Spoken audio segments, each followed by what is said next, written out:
Hi my dear friends, Tamil folk tale ആയ tell it to the walls നമുക്ക് discuss ചെയ്യാം. ഞാനിവിടെ സെൻറ്റൻസ് ബൈ സെൻറ്റൻസ് ഇംഗ്ലീഷിൽ റീഡ് ചെയ്യുന്നില്ല, പകരം ഞാൻ മലയാളത്തിൽ കഥ പറഞ്ഞു തരുമ്പോൾ നിങ്ങൾ ശ്രദ്ധിച്ച് ആ സെൻറ്റൻസ് വായിച്ചാൽ മതി. ഏതെങ്കിലും ഒരു സെൻറ്റൻസിൽ ഡിഫിക്കൽട്ട് വേർഡ്സ് വന്നാൽ മീനിങ് പറഞ്ഞു തരാം ഞാൻ. ഈസിയാണ്, നമുക്ക് തുടങ്ങാം. ഒരു ദരിദ്രയായ വിധവ തൻ്റെ 2 ആൺമക്കളോടും 2 മരുമക്കളോടും ഒപ്പം താമസിച്ചിരുന്നു. 4 പേരും ദിവസം മുഴുവനും അവളെ സ്കോൾഡ് ചെയ്യുക എന്ന് വെച്ച് കഴിഞ്ഞാൽ വഴക്ക് പറയുക, ശകാരിക്കുക. അപ്പം 4 പേരും ദിവസം മുഴുവനും അവളെ ശകാരിക്കുകയും അവളോട് മോശമായി പെരുമാറുകയും ചെയ്തു. തൻ്റെ സങ്കടങ്ങൾ പറയാൻ അവൾക്ക് ആരുമില്ലായിരുന്നു. അവൾ തൻ്റെ എല്ലാ സങ്കടങ്ങളും തന്നിൽ തന്നെ, അതായത് തൻ്റെ മനസ്സിൽ തന്നെ ഒതുക്കി വെച്ചതിനാൽ അവൾ കൂടുതൽ ഫാറ്ററായി.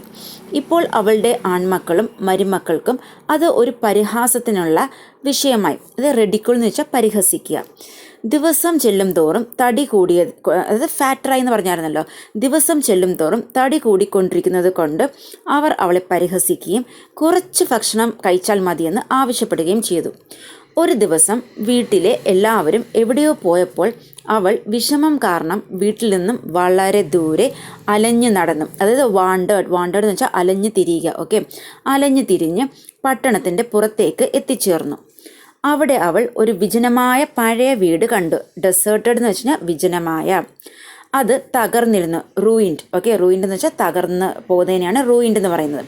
അത് തകർന്നിരുന്നു. അതിന് മേൽക്കൂരയും ഇല്ലായിരുന്നു. അവൾ അകത്തേക്ക് പോയി. പെട്ടെന്ന് കൂടുതൽ ഏകാന്തതയും വിഷമവും അനുഭവപ്പെട്ടു.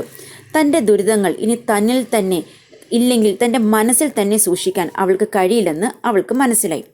അവൾക്ക് ആരോടെങ്കിലും പറയണം. അങ്ങനെ അവൾ തൻ്റെ മൂത്ത മകനെക്കുറിച്ചുള്ള തൻ്റെ എല്ലാ പരാതികളും അവളുടെ മുന്നിലുള്ള ചുമരിനോട് പറഞ്ഞു. അവൾ പറഞ്ഞു തീർന്നപ്പോൾ അവളുടെ ദുഃഖം കേട്ടത്, അല്ലെങ്കിൽ ദുഃഖഭാരത്താൽ ദുഃഖം കേട്ട മതിൽ ഇടിഞ്ഞു കൂമ്പാരമായി നിലത്ത് വീണു. അവളുടെ ശരീരത്തിൻ്റെ ഭാരവും കുറഞ്ഞു. പിന്നെ അവൾ 2ാമത്തെ ചുമരിലേക്ക് തിരിഞ്ഞ് തൻ്റെ മൂത്ത മകൻ്റെ ഭാര്യയെക്കുറിച്ചുള്ള എല്ലാ പരാതികളും പറഞ്ഞു. ആ ചുമരും താഴേക്ക് വീണു. അവൾക്ക് കൂടുതൽ ഭാരം കുറഞ്ഞതായി തോന്നി. 2ാമത്തെ മകനെക്കുറിച്ചുള്ള കഥകൾ, ഈ ടെയിൽസ് എന്ന് വെച്ച് കഴിഞ്ഞാൽ കഥകളാണ്. 2ാമത്തെ മകനെക്കുറിച്ചുള്ള കഥകൾ അവൾ പറഞ്ഞപ്പോൾ 3ാമത്തെ ചുമർ ഇടിഞ്ഞ് വീണു. ബാക്കിയുള്ള 4ാമത്തെ ചുമർ 2ാമത്തെ മരുമകളെക്കുറിച്ചുള്ള പരാതികൾ പറഞ്ഞപ്പോൾ ഇടിഞ്ഞ് താഴേക്ക് വീണു. ചുറ്റും ഇഷ്ടികകളും അവശിഷ്ടങ്ങളും മാത്രം. റബിൾ എന്ന് വെച്ച് കഴിഞ്ഞാൽ അവശിഷ്ടങ്ങൾ. ചുറ്റും ഇഷ്ടികകളും അവശിഷ്ടങ്ങളും മാത്രം. ആ അവശിഷ്ടങ്ങൾക്കിടയിൽ നിൽക്കുമ്പോൾ അവളുടെ മാനസികാവസ്ഥയിലും, അതായത് മനസ്സിൻ്റെയും ശരീരത്തിൻ്റെയും ഭാരം കുറഞ്ഞതായി അവൾക്ക് തോന്നി. അവൾ സ്വയം നോക്കിയപ്പോൾ താൻ അനുഭവിച്ച ദുരിതം കാരണം, അത് വ്രെച്ചഡ്നെസ് എന്ന് വെച്ച് കഴിഞ്ഞാൽ ദുരിതമാണ്. താൻ അനുഭവിച്ച ദുരിതം കാരണം ഉണ്ടായ ഭാരമെല്ലാം നഷ്ടപ്പെട്ടതായി അവൾ കണ്ടെത്തി. പിന്നെ അവൾ വീട്ടിലേക്ക് പോയി. കഥ അവിടെ അവസാനിക്കുന്നു. ഈ കഥയിൽ നിന്ന് നമുക്ക് എന്താ മനസ്സിലായത്? ചുമരുകളിലേക്ക് തൻ്റെ ദുഃഖം പ്രകടിപ്പിക്കുന്നതിലൂടെ ആ വിധവയ്ക്ക് സ്വയം ഭാരം കുറഞ്ഞതായി അനുഭവപ്പെടുന്നു.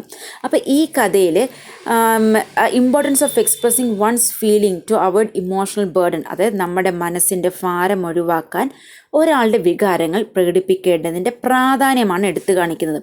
അതുപോലെ തന്നെ വേറൊരു പോയിൻ്റാണ്, keeping grief inside can lead to physical and emotional weight, അതായത് ദുഃഖമുള്ളിൽ സൂക്ഷിക്കുന്നത് ശാരീരികവും വൈകാരികവുമായ ഭാരത്തിലേക്ക് നമ്മളെ നയിക്കുന്നു എന്ന ആശയം തരുന്നുണ്ട്. അതുപോലെ വേറൊരു പോയിന്റ് എന്ന് പറഞ്ഞു കഴിഞ്ഞാൽ അൺഎക്സ്പ്രസ്ഡ് ഫീലിംഗ്, അതായത് പ്രകടിപ്പിക്കാത്ത വികാരങ്ങൾ ഒരു ഭാരമായി മാറുമെന്ന് ഈ കഥ പറയുന്നു. അതായത് അൺഎക്സ്പ്രസ്ഡ് ഫീലിംഗ് എന്തായി മാറും? നമുക്ക് ഒരു ഹെവി ബേർഡനായിട്ട് മാറും. അതുപോലെ അടുത്തൊരു പോയിന്റ് എന്താണെന്ന് വെച്ച് കഴിഞ്ഞാൽ വികാരങ്ങളെ അടിച്ചമർത്തുന്നത് ഒരു തകർച്ചയിലേക്ക് നയിച്ചേക്കാം എന്ന് ഈ കഥ നമുക്ക് പറഞ്ഞു തരുന്നു. അതായത് suppressing emotions can lead to break down. അപ്പോൾ ദുഃഖം ഒരു വ്യക്തിയെ ശാരീരികമായി എങ്ങനെ ഭാരപ്പെടുത്തുന്നു എന്നാണ് ചുരുക്കത്തിൽ ഈ കഥ പറയുന്നത്. അതുപോലെ ഈ കഥയിലൊരു സിംബോളിസം ഉണ്ട്. അതായത് ആ വിധവ സംസാരിക്കുമ്പോൾ വീടിൻ്റെ ചുവരുകൾ ഇടിഞ്ഞ് തുടങ്ങുന്നു. അത് അവളുടെ ആന്തരിക വൈകാരിക തകർച്ചയാണ് പ്രതിഫലിപ്പിക്കുന്നത്. അതായത് എന്താ പ്രതിഫലിപ്പിക്കുന്നതെന്ന് വെച്ച് കഴിഞ്ഞാൽ mirroring her inner emotional break down. അതുപോലെ തീം എന്താണെന്ന് ചോദിച്ചു കഴിഞ്ഞാൽ പ്രകടിപ്പിക്കാത്ത വികാരങ്ങളുടെ വിനാശകരമായ ശക്തിയെക്കുറിച്ചാണ് നമുക്ക് ഈ കഥ പറഞ്ഞു തരുന്നത്. So thank you. Have A nice day.